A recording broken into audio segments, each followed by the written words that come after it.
안녕하세요. 저는 35살, 이혼한 지 이제 2년 된 주부입니다. 딸아이 하나 키우고 있고요. 요즘은 결혼해 살다가도 아니다 싶으면 바로 헤어지는 부부도 많다고 하는데요. 저는 아이까지 있었지만 7년의 결혼 생활 미련 없이 포기하고 이혼했습니다. 이혼이라는 게 막상 하려고 마음을 먹어도 아이가 있고 경제력이 없으면 이혼하기가 쉽지만은 않거든요. 저 역시 이혼하기 쉽지 않은 조건이었어요. 일단 전업주부였고 아이도 하나 키우고 있었고요. 남편이 싫어도 결혼 생활을 당장 끝내버릴 수 없는 그런 상황이었죠. 아마 저 같은 주부님들 꽤나 많을 거라고 생각합니다. 거기서 그냥 남편을 돈 벌어오는 기계로 생각하고 살 것이냐 말 것이냐를 결정해야 하는데요. 저는 남편과 이혼을 결심한 순간부터 홀로 서기를 위해 철저히 준비하고 이혼했습니다. 아마 지금 이혼을 고민하는 주부님들에게 제 얘기가 많은 도움이 될 것 같네요. 제 얘기를 하자면 오래된 기억까지 떠올려야 할 것 같아요. 남편과 결혼할 때 크고 작은 문제로 싸우기도 하며 남들 아는 과정 다 겪으면서 결혼했습니다. 제가 결혼할 때 27살이었고 남편은 저보다 8살이 많았어요. 제가 나이가 어리다 보니 모은 돈이 많이 없었는데 그 당시 남편은 직장 생활하면서 집은 미리 분양받아 놨었고요. 결혼을 서둘렀던 가장 큰 이유는 제가 혼전에 임신을 하는 바람에 결혼 준비를 급하게 했다는 겁니다. 요즘에야 아이를 결혼 전에 혼수처럼 가져가는 거라고 우스갯소리 하기도 하잖아요. 혼전에 임신으로 손주 생긴 거 좋아하는 시댁도 있고요. 근데 저와 남편이 혼전 임신으로 결혼 허락 받으러 갈 때 시어머니는 저를 못마땅한 표정으로 바라보셨습니다. 너는 여자애가 그런 거 사귀면서 조심도 안 했니? 결혼 전에 다른 여자도 만나보고 그래야 하는 건데 어떻게 애를 가져서 우리 아들 발목을 잡아? 아휴, 속상해 정말. 시어머니 말씀에 옆에 계신 시아버지는 민망하셨는지 아이 그래도 이렇게 결혼하겠다고 온 애들을 박대할 셈이야? 생긴 애를 어쩌겠어? 그래도 책임지겠다고 하니 기특한 거 아니요? 하시면서 그나마 불편한 제 마음을 달래주셨습니다. 남편이 손 귀한 집에 하나뿐인 귀한 자식이라 그렇다는 건 이해합니다. 하지만 저 역시도 우리 집의 금주옥겹 귀한 딸이었고 애를 나 혼자 만든 것도 아닌데 마치 제가 아들 발목을 잡은 여자라는 듯한 취급은 기분이 나빴던 게 사실이에요. 문전박대 비슷한 걸 당하면서도 저는 친정부모님이 정성으로 준비해 주신 선물을 전해드렸습니다. 어머니, 이거 저희 부모님이 인사드리러 갈 때 가져가라고 챙겨주셨어요. 이게 뭐니? 홍삼, 아유, 나 이런 거 안 먹는다. 먹는 약이 한두 개도 아닌데 이런 것까지 어찌 또 먹니? 아이고, 이 사람 참. 그냥 고맙다고 받으면 될 것을. 세아가, 이건 내가 잘 먹으마. 부모님께 준비해줘서 감사하다고 꼭 전해다오. 그때부터 저는 결혼하면 시어머니 때문에 조금 힘들 수도 있겠구나 느꼈어요. 그래도 시아버지는 정상으로 보여 그나마 마음의 안도가 되더라고요. 결혼이라는 게 일륜지 대사 아니냐. 신중하고 신중하게 해야 하는 건데 번개불에 콩 볶아 먹듯이 해야 할 판이니 내가 속이 상해서 그러지. 니들이 저질렀으니 니들이 알아서 해라. 들어보니 너 결혼비용도 많이 없다며? 어떻게 할 생각이니? 제가 모은 돈이랑 회사 퇴직금 합치면 5천 정도 돼서요. 오빠가 혼수니 예단이니 돈 낭비하지 말고 아파트 대출 있는 거 갚아달라고 해서 그럴까 하는데요. 물론 다는 아니고 어머니가 원하는 예단 비용 말씀해 주시면 고려해서요. 우리 집안 장손 장가 보내는 건데 못해도 100만 원씩은 돌려야 하지 않겠어? 1,000만 원 정도는 예단비로 빼놔라. 아휴, 속상해 성원. 나는 우리 아들은 호텔에서 결혼시키려고 했는데 이게 뭐니 대체. 어머니가 속상해서 내뱉는 말에 남편은 죄송하다고 결혼해서 잘하겠다고 말하더군요. 저는 솔직히 남편이 어머니한테 어머니 너무하시는 거 아니냐, 제 편 한번 들어주시기를 바랬는데 내심 서운했습니다. 저라고 준비 없이 결혼하고 싶었겠어요? 저도 남들처럼 하고 싶은 거 다 하고 혼수도 번듯이 마련하고 싶었죠. 그런데 배가 점점 불러오는 걸 생각하면 마음이 급해 그럴 만한 여유가 없었어요. 저희 부모님도 27살 어린 딸이 갑자기 임신했다며 시집가겠다고 한 게 충격이셨을 텐데 그래도 남편을 믿고 잘 부탁한다고 하셨습니다. 딸 가진 사람은 무조건 죄인이 되는 건지 상견례 자리에서 은근히 딸 간수 못한 부모 취급받는 게 열받긴 했지만 그래도 뱃속의 아이 때문에 결혼 못하겠다 말은 못하고 참았고요. 우여곡절 끝에 결혼은 했는데 다른 건 세월 지나며 기억이 잘 안 나요. 하지만 제가 아직도 선명하게 기억하는 게 상견례 다 마치고 결혼 준비할 때 어머니가 저보고 하신 말입니다. 너는 졸업하고 모아놓은 돈이 고작 이거니? 친정에서 딸 시집 보내는데 설마 그것만 쥐어보내는 건 아니지? 우리 아들이 집이며 혼수며 필요한 거 자기가 다 사는 것 같더구만. 너는 진짜 시집 잘 오는 줄 알아라. 어머니는 성격 자체가 자식이든 누구든 가리지 않고 말을 막 하신 분이란 걸 나중에 알긴 했지만 그때는 어머니가 생각 없이 던지는 저런 말에도 상처를 받곤 했습니다. 게다가 결혼 준비하면서도 임신한 저를 오라거라 하신 적이 많아요. 엄마도 제가 스트레스 받는 거 보면서 시모짤이 만만치 않아 보인다며 친정엄마가 얼마나 걱정을 하셨는지 모릅니다. 그래도 어쩌겠어요. 저희 부모님은 딸이 뱃속에 그 집 자손을 가졌다는 이유로 눈물바람 하시며 저 시집 보냈습니다. 그때가 임신해서 5개월 막 접어들 때였고 점점 배도 불러올 시점이어서 신혼여행도 가까운 제주도로 다녀왔고요. 어느 부부든 신혼 초에 많이 싸운다잖아요. 저희도 마찬가지였어요. 제가 임신해서 한 결혼이라 달콤한 신혼이라고 할 수도 없었지만 남편과 나이차도 있었고 둘 다 다른 환경에서 나고 자랐으니 하나부터 열까지 다 부딪히고 싸우고 그리 되더라고요. 연애 때는 별로 부딪히지 않았는데 막상 생활하는 건 다르더라고요. 그래서 연애 따로 결혼 따로라는 말이 있는 겁니다. 진짜 사소한 버릇부터 남편을 다시 보게 되는 거 투성이었어요. 가령 남편은 식사를 차려주면 매번 뭘 그리 곤란했습니다.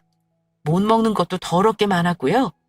원래 연애할 때도 고기 같은 거 먹으러 가면 삼겹살 비계는 잘라내고 소고기는 먹다가 즐기다며 뱉어내는 것도 몇 번 보기는 했지만 같이 살다 보니 그런 게 한두 개가 아니더라고요. 근데 조용히 자기가 먹기 싫은 거 골라내는 게 아니라 꼭 투덜거립니다. 이게 뭐겠어요? 아마 주부님들이 제일 싫어하는 반찬 투정이죠. 엄마한테 반찬 투정하듯이. 여보, 내가 말했잖아. 나 못 먹는 거 왜 자꾸 하는 거야? 멸치는 똥만 나서 큰 거는 볶지 말라고 내가 몇 번을 말해. 자잘한 거로 해줘. 먹기 싫으면 먹지 마. 내가 먹을 테니까. 제가 열받는 거 꾹 참고 말하면 돈 벌어주는 건 난데 꼭 지가 먹고 싶은 것만 하더라. 라며 밉살스럽게 꼭 내뱉습니다. 당신이 안 먹는 게 하도 많아서 뭘 할 게 없어서 그래. 그냥 나가서 당신 먹고 싶은 걸 사 먹어라. 나도 배 나와가지고 불 앞에서 음식하는 거 힘들지만 해놓는 거야. 다른 여자들은 육첩반상으로 서방님 밥상 차린다는데 나는 뭐냐? 밖에서 힘들게 일하고 와서 먹고 싶은 거 하나 못 먹어? 육첩반상은 무슨... 누가 그렇게 하는데? 어머니가 해온 반찬 있잖아. 그거랑 먹어. 내가 해준 거 먹지 말고. 남편이 그럴 때마다 진짜 얄미워서 숟가락을 던져버리고 싶은 적이 한두 번이 아니었습니다. 자기 아들 입맛 까다로운 건 또 아시는지 어머니는 우리 집에 아들 먹는 반찬 해 나르신다는 핑계로 열심히 드나드셨는데요. 집이 시댁이랑 가까워서 그런가 나중에는 가겠다는 전화도 안 하고 불쑥불쑥 자주 오시는 편이었습니다. 물론 그냥 오시는 게 아니라 어느 날은 반찬 참견, 어느 날은 살림 참견 하시느라 한 번도 저를 편하게 놔두신 적이 없습니다. 아들 보고 싶다면서 아들 없는 집에 굳이 오셔서는 저를 딸로 생각한다부터 남아 선호 사상을 전파하시는데 남자가 우선이고 남편을 존중해줘야 한다부터 시작해서 모든 아들 위주로 저를 세뇌시키듯 말씀하셨고요. 게다가 어머니는 특히 제가 애를 가져서 결혼한 걸 무슨 취집을 하려고 일부러 그랬다 생각하시는 건지 꼭 마무리는 여자도 돈을 벌어야 한다는 말을 하십니다. 얘 아가, 애 낳으면 언제부터 일할 거니? 우리 아들 혼자 너랑 애 먹여 살리려면 얼마나 힘들겠어? 안 그래도 지방에 왔다 갔다 하면서 몸이 축나는데 말이다. 너라도 입을 하나 덜어줘야지. 아직 나이도 젊은데 설마 집에서 남편 돈만 쓰면서 살 건 아니지? 요즘은 다들 애 맡기고 일 다니면서 산다 그러더라. 그래도 애가 두 돌은 지나야 어디든 맡기죠. 어머니가 봐주실래요? 저희 친정은 멀기도 하고 엄마가 몸이 안 좋으셔서 안 되거든요. 어머니가 봐주신다 그럼 애 낳고 바로 일할게요. 어머, 얘, 나도 몸이 아파. 내 나이 되면 안 아픈 데가 없는 거야. 애 보다가 골병 들 일 있니? 난 절대 애 봐줄 생각 없으니까 그런 말 꺼내지도 마라. 하시며 애 봐달라는 소리에는 또 질색을 하십니다. 그리고 신혼집에 보태준 돈 얘기는 오실 때마다 한 번씩 하시며 제게 생색을 내시는데 저는 그 말이 제일 듣기 싫었습니다. 우리 아들이 이 집 분양받을 때 내가 가지고 있는 보석 다 팔아서 해준 거야. 지금 많이 올랐지? 한 2억 넘게 오른 것 같은데 나중에 집 팔고 갈 때는 내 목도 오른 거 포함해서 줘야 한다. 저도 이 집 살 때 어머니가 1억 보태주신 건 알고 있었습니다. 저도 그것만큼은 아니지만 남편 주택담보대출 갚으라고 제가 모은 돈 5천 다 줬고요. 친정에서 예단이랑 혼수 도와주셔서 결혼 준비한 거였습니다. 저희 친정아빠가 마침 그때 퇴직을 하셨고 엄마가 몸이 좀 아프시는 바람에 많이 못 보태줘 미안하다면서 두고두고 마음 아파하셨고요. 아직 애도 안 태어났는데 벌써부터 뭔 집을 팔아서 자기 목 챙겨달란 소리를 하시는지 그 마인드가 저로서는 이해가 안 갔어요. 보통은 자식들 결혼할 때 보태준 돈은 그냥 주는 돈 아닌가요? 제 주위 결혼한 친구 몇몇 있었지만 다 물어봐도 자식한테 결혼할 때 보태준 돈 갚으라는 사람은 우리 시어머니밖에 없었습니다. 시어머니가 집에 자주 들락거리긴 하셨지만 그럴 때 남편은 거의 집에 없었습니다.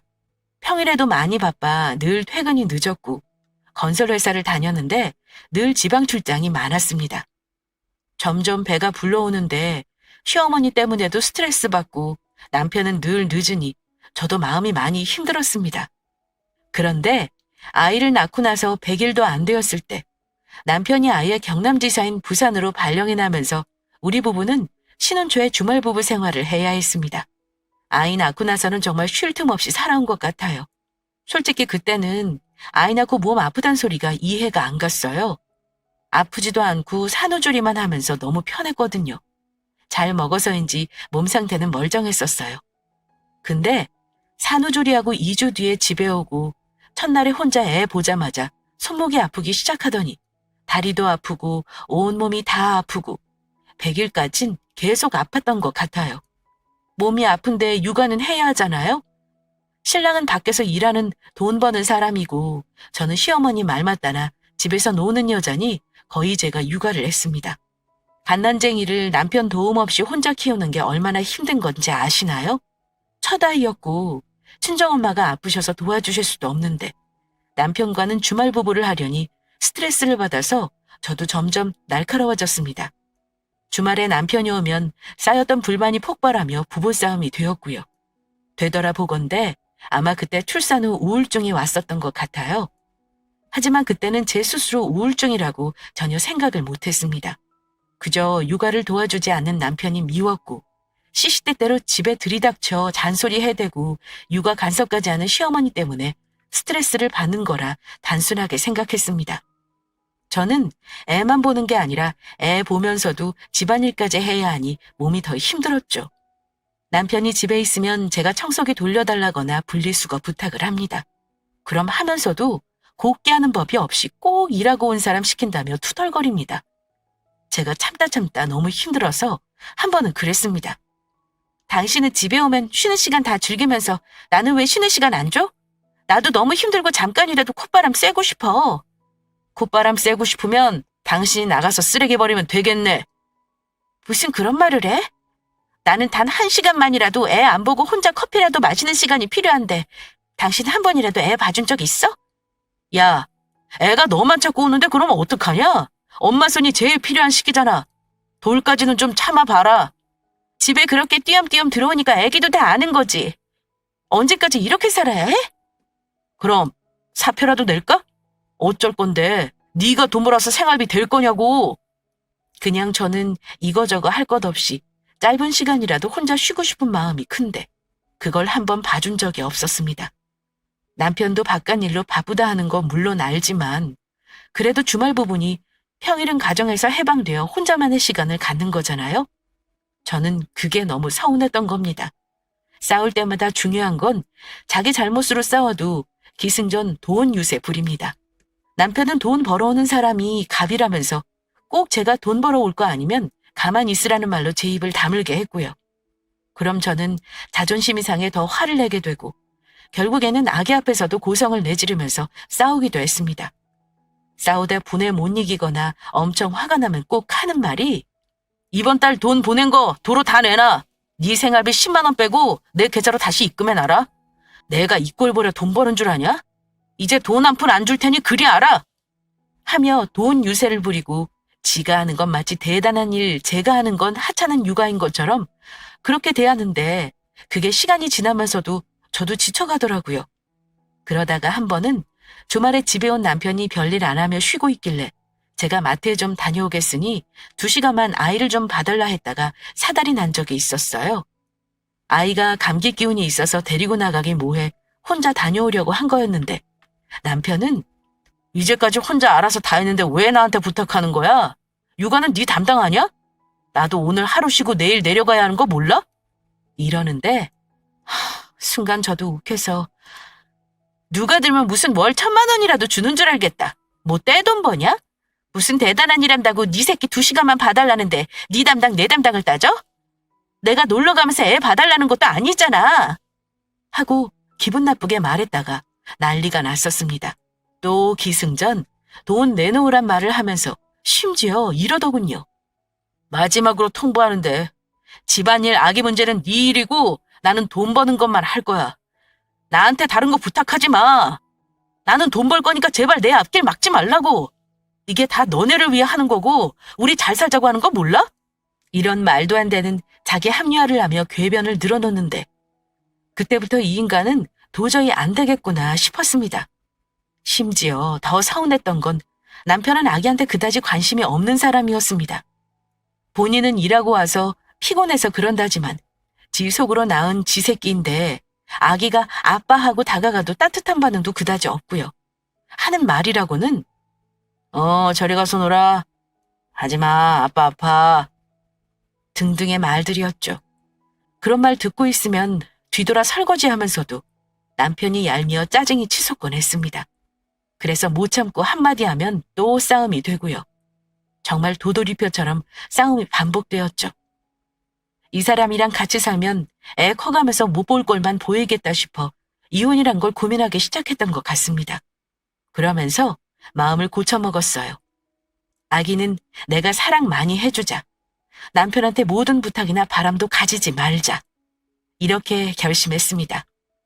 그리고 정말 저 아이 키우는 동안 거지같이 살았어요. 남편이 돈 유세 부리는 거 꼴보기 싫기도 했고 노후를 위해 그리고 아기를 위해 절약하자 결심했습니다. 지금은 거지같이 살아도 그때를 위해 아끼자 하면서 열심히 돈 모아 결혼한 지 5년 반 동안 거의 5천 정도 모았습니다. 아이가 그나마 유치원 가기 시작하면서 조금의 여유 시간이 생기기 시작했고요. 그때부턴 남편이 주말에만 오는 게 오히려 좋았습니다. 주중에 아이랑 나가서 먹고 싶은 거 먹고 같이 외출도 했고요. 남편 없이 하는 게 점점 많아지니 그것도 또 익숙하고 편해지기 시작한 거죠. 그런데 하필 이제 좀 편해지려나 싶었는데 남편이 근무지를 서울로 옮기는 바람에 주말 부부 생활을 5년 만에 청산하게 되었습니다. 아이가 어릴 때는 남편이 없어서 그렇게 짜증이 났었는데 이제는 남편이 집에 매일 퇴근하겠구나 생각만 해도 짜증이 나더라고요. 그런데 제 예상과 달리 남편은 서울로 발령해놨지만 일주일에 2, 3일은 지방 출장으로 집을 비웠습니다. 그 전에도 중국이나 베트남 출장 간다며 해외 출장도 자주 있었고 지방 출장이야 뭐 늘 있는 일이라 대수롭지 않게 생각했고요. 오히려 그때는 남편이 집에 없는 게 더 좋기까지 했습니다. 늘 그랬듯 육아와 살림은 제 담당, 남편은 나가서 대단한 돈 벌어오는 담당으로 몸이 건조하게 지냈습니다. 그런데 이 인간이 우리 가족을 위해 뼈 빠지게 노력하고 산 게 아니었다는 걸 알게 된 사건이 일어났습니다. 저는 늘 마음속으로 이혼이라는 단어를 품고 살았었는데 그 사실을 알고 나서는 제 삶의 목표가 이혼으로 바뀌게 되었고요. 제가 얼굴만 알고 있는 남편 회사 동료의 와이프가 어느 날 카톡을 보내왔거든요.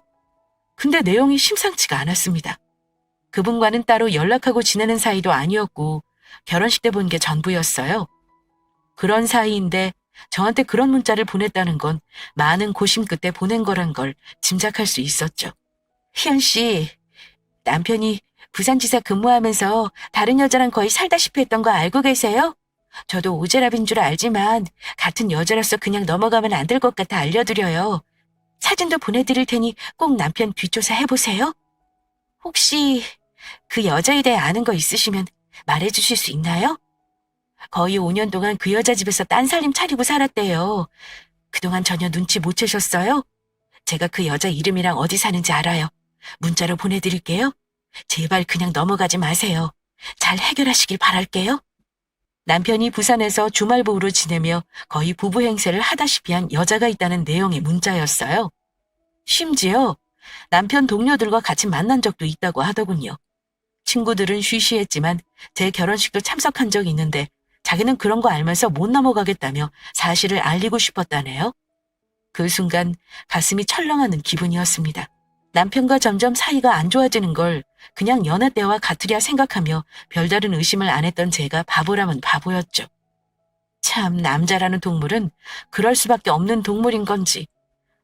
남편과 그리 정도 없었고 살가운 사이도 아닌지라 여자로서 막 슬프다기보다는요. 뭐랄까 그냥 아이 아빠로서 부끄럽지도 않나. 내게 거짓말하면서 양심의 가책도 없었을까 하는 그런 원망과 지난 5년이란 시간 동안 살림까지 차려가며 절 속이고 배신했다는 게 억울하고 분하긴 했습니다. 그때부턴 냉정하게 생각하기로 했습니다.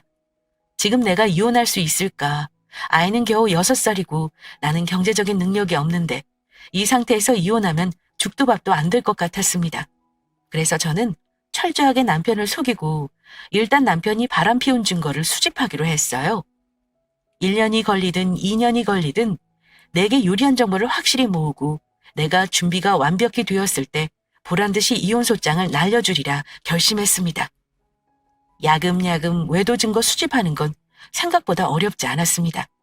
휴대폰은 꼬박꼬박 잠가놓는 사람인데 병신같이 게임하다가 잠들 때는 제가 전부 뒤져볼 수 있었거든요. 처음 봤을 때는 좀 충격적이긴 했습니다. 상간녀와의 잦은 통화 내역, 문자, 사진, 그 외에 둘이 데이트하는 사진들. 대충 봐도 몇 년은 외도했더라고요. 그리고 그 여자 번호까지 알아냈는데 웃기게도 남편과 뒷번호도 같더군요. 알고 보니 남편과 같은 회사 사무실의 아가씨였고 지금은 계약 기간이 끝나 그 회사는 관둔 상태였고요. 저는 그날부터 남편 일지를 작성했어요. 날짜별로 남편이 그 여자와 지낸 날과 주고받은 문자들, 같이 쓴 카드 내역들을 차곡차곡 정리했고요. 남편을 가급적 투명인간 취급하며 너는 너, 나는 나, 그렇게 살려고 노력했습니다. 남편이 꼴보기 싫은 그 기간에도 시어머니는 저를 오라가라 하거나 우리 집에 드나들면서 간섭질은 여전하셨습니다. 남편이 이뻐도 자주 안 보고 싶은 게 시댁인데 남편에게 정 떨어지고 나서는 저도 시어머니가 뭐라 하면 은근히 대들다시피 할 말을 하게 되더라고요.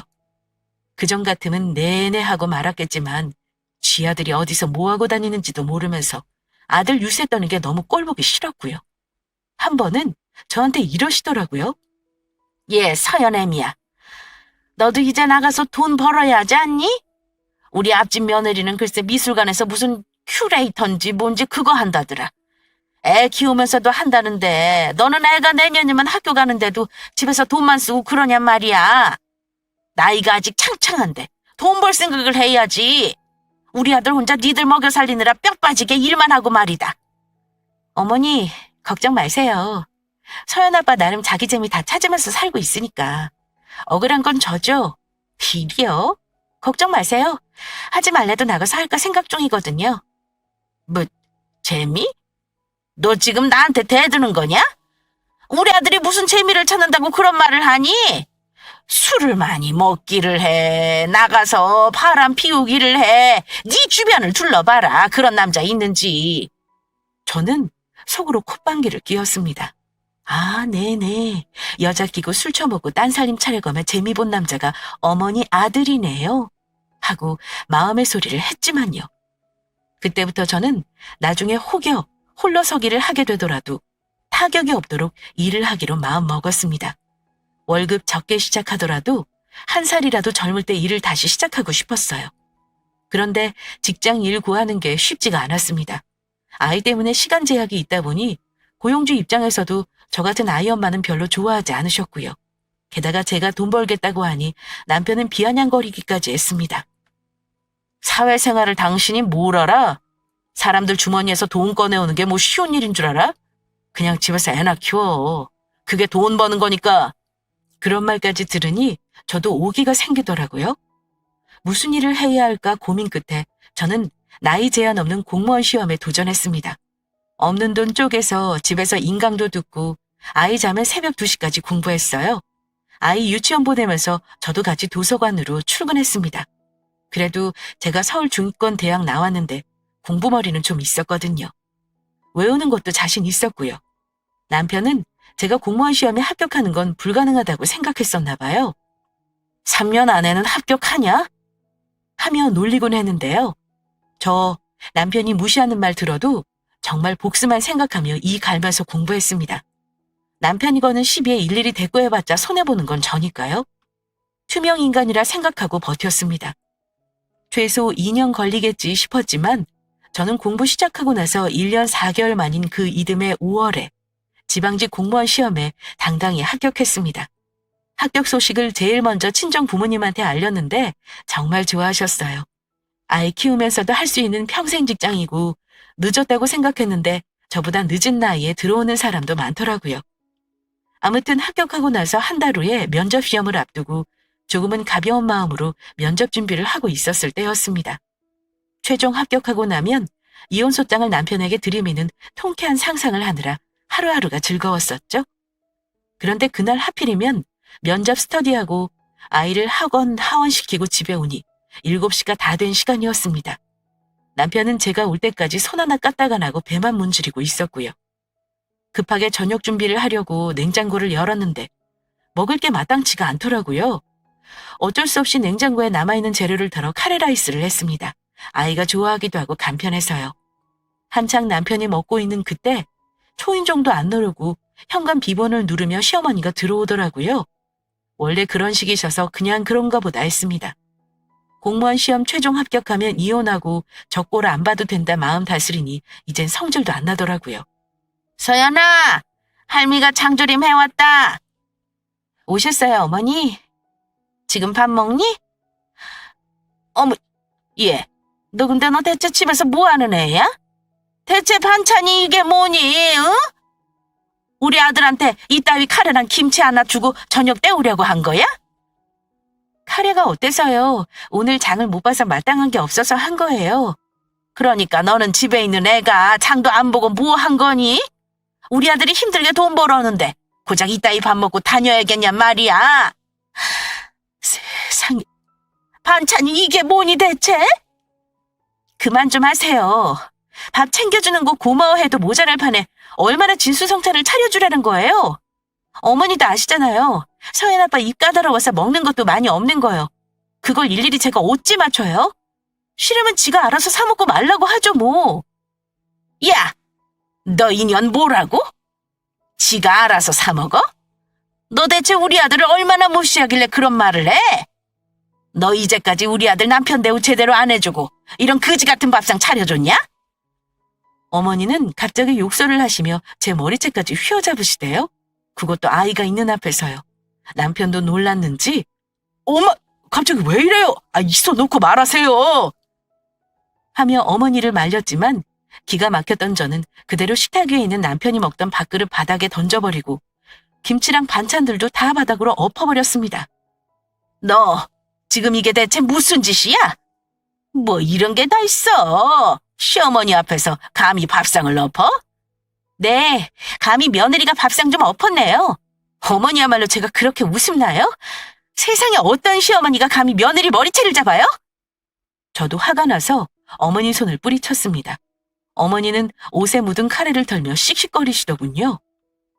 너 내가 가만 넘어갈 줄 알아? 네 마누라 본 모습이 나오는구나, 응? 너 내가 오늘 가만 안 있을 테니 각오해라.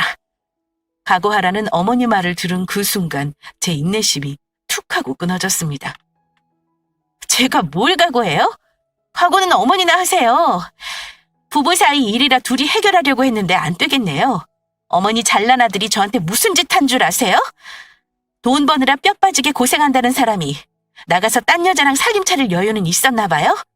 제가 딴 여자 물고 빨고 한 놈한테 무슨 육첩 반상을 차려주고 싶겠냐고요. 아니, 그게 대체 우리 아들이 바람이라도 났다는 거야? 너 무슨 근거로 그런 말을 하니? 괜히 사람 잡지 말고 바른 대로 말해. 네가 잘못한 거겠지? 잘못 알기는 이거 보고도 그러실 거예요? 저는 1년이 넘는 시간 동안 제 속 갉아먹어가며 모아놓은 남편의 외도 증거를 시모와 남편 눈앞에서 펼쳐서 보여줬습니다. 남편도 그렇지만 어머니도 놀란 눈치였습니다. 그동안 그렇게 잘난 아들 타령만 하더니 명백한 아들 잘못 앞에서는 할 말이 없었겠죠. 최소한의 양심이 있는 사람이라면요. 이게 정말 우리 아들이 그런 거라고? 네, 제가 생각했던 것보다 좀 빠르지만 이제 때가 온 것 같네요. 저 이혼하려고요. 어머니 그렇게 저한테 나가서 돈 벌어오라고 얘기하셨잖아요? 저 공무원 시험 합격했어요. 우리 서연이 제가 혼자 키울 능력도 있고요. 남편 잘못이니까 당연히 소송할 거예요. 그러니까 오늘 저한테 더 진상 부리지 말고 돌아가세요. 어머, 얘 서연 엄마야, 그러지 마. 이혼이라니. 애가 있는데 그런 말 하는 거 아니다. 내가 아무렴 니들 갈라서라고 너한테 그렇게 했겠어? 이놈이 잘못했네. 내가 아주 따끔히 혼내마. 지금은 부산 생활 정리하고 온 거잖아. 여자도 정리한 거 아닐까? 아니라면 내가 정리시키마. 이혼은 안 될 말이야. 집에 와서 한 번도 큰 소리 낸 적 없던 저였습니다. 그런 며느리가 도끼 어린 눈으로 이혼한다 말하는데 빈말이 아니라는 건 분명히 아셨을 겁니다. 지금도 신나게 만나고 있어요. 그걸 어머니가 무슨 수를 정리시켜요? 전 그런 쓰레기 데리고 살 생각 이제 없고요. 그래도 애를 생각해야지, 응? 서연이 아빠 없이 키우면 무시받고 크는 거야. 걱정 마세요. 제가 남편 없어지는 거지. 서연이 아빠가 없어지는 건 아니니까요. 아빠 노릇은 해야죠. 양육비도 당연히 줘야 하고요. 서연 엄마, 그러지 말고 다시 생각해봐, 응? 사정사정하는 어머니를 돌려보내고 저는 그 길로 짐을 쌌습니다. 이제는 때가 왔으니 남편과 한 집에서 지내며 소송할 수는 없는 노릇이니까요. 남편에게 그동안 있었던 일들을 하나하나 까집어 놓고 외도 사실 터뜨리자 남편이 정말 어이없어 하더라고요. 당신 그동안 다 알면서 나한테 숨긴 거야? 참 대단한 여자다 당신도. 이혼은 무슨 이혼? 난 못해. 너는 내가 모를 거라 생각했어? 부끄러운 줄 알아. 너만 아무도 모를 거라 생각하지? 주변 사람들은 네가 그러고 다니는 거 다 알아. 당신 회사에 다 알릴 거니까 회사에서 잘 처신하길 바래. 그리고 소장 받으면 위자료 준비 잘하고 네 여자친구한테도 힘든 싸움하기 싫으면 위자료 순순히 주고 끝내라고 전해. 나는 그년하고 연락하면서 내기 더럽히기 싫으니까 네가 말해. 저는 붙잡는 남편을 뿌리치고 아이와 1시간 거리 친정집으로 와서 부모님께 설명 다 하고 이혼 얘기 꺼냈어요. 내 진짜 가족들 품으로 들어오니 평소에 눈물 없던 저도 눈물이 다 펑펑 나더라고요.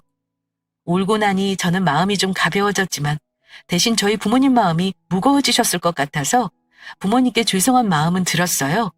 그래도 이혼 물을 생각은 안 들었습니다. 그래, 잘 생각했어. 그동안 얼마나 마음고생이 심했을까.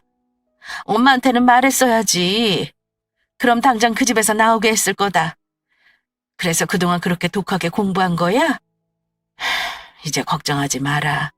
엄마랑 아빠가 서연이 돌봐주고 너 직장생활 잘할 수 있게 옆에서 도와줄게. 진짜 제 편은 그래도 내 부모더군요. 엄마의 한마디에 저는 앞으로 닥칠 힘든 싸움을 견딜 용기를 얻었습니다.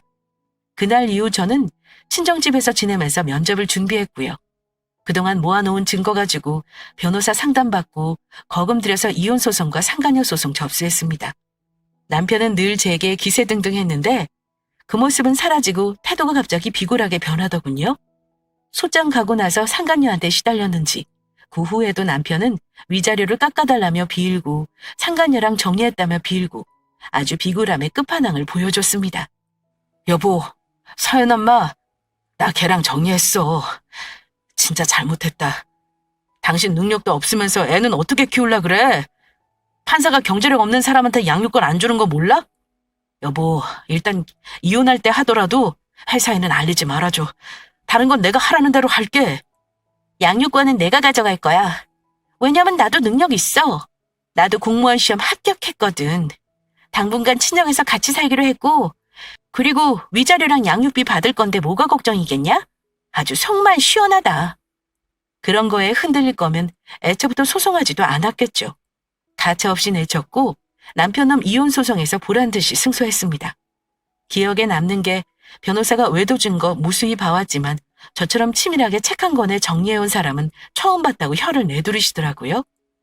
그 증거를 모은 그 시간 동안 제가 얼마나 속이 썩었는지 말도 못합니다. 어쨌든 결혼해서 제가 열심히 돈 모은 거 인정받았고요. 제가 결혼할 때 해온 돈이랑 위자료랑 다 해서 1억 5천 받았습니다. 그리고 양육비도 한 달에 100만 원씩 지급하는 걸로 판결받았어요. 10년 미만 결혼인데 그 정도면 잘 받아낸 거라 하길래 그나마 마음의 위로가 되긴 했습니다. 그리고 상간녀한테 요구한 건 3천이었는데 판결은 1,800으로 나왔어요. 요구한 대로 판결이 안 나와 열받긴 했지만 남편이랑 노란한 년 응징했다는 거에 의의를 두기로 했습니다. 나중에 전해 듣기로는 그 둘은 돈 때문에 싸우다가 서로 치고받고 싸웠는지 경찰서까지 드나들고 더럽게 헤어졌다고 하네요. 잘 산다고 했으면 배 아플 뻔했는데 솔직히 고소하더라고요. 시간과 공을 들여 치밀한 준비를 하고 이혼한 거 저는 정말 잘한 것 같아요.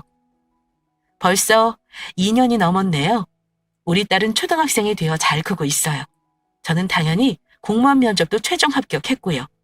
9급으로 들어갔는데 지난 7월에 8급으로 승진도 했어요. 정년이 보장된 좋은 직장에 들어와 안정적으로 아이를 키우고 있으니 저는 더 바랄 게 없었습니다. 친정부모님 도움을 받고 있지만 앞으로 아이와 행복하게 살려고요. 그리고 저처럼 남편 외도로 이혼 준비하시는 주부님들 절대 홧김에 이혼하지 마세요. 당장 열받는다고 화내고 소리부터 지르면 100% 지는 겁니다. 증거 모으고 차분히 생각하세요. 이혼할 건지 아님 둘 사이 찢어놓고 이혼 안 하고 노예를 데리고 살 건지 먼저 생각한 뒤 변호사에게 상담을 먼저 한 뒤 움직이세요. 자기 화 주체 못해서 일 그르치고 후회하는 일은 없었으면 합니다. 그리고 절대로 아이 때문에 참고 살지 마세요. 엄마가 참는다고 아이는 불행하지 않을까요? 아닐 겁니다. 나중에 커서 엄마의 불행을 보고 너 때문에 참았다, 너 때문에 이혼하지 않았다는 말을 들으면 또 다른 죄책감의 시작이 될지도 모릅니다. 타인의 말에 귀 기울이지 마시고 본인의 마음만 들여다보시길 바랍니다. 긴 사연 들어주시나 고생하셨습니다. 여러분 모두 행복하시길 바랍니다. 감사합니다.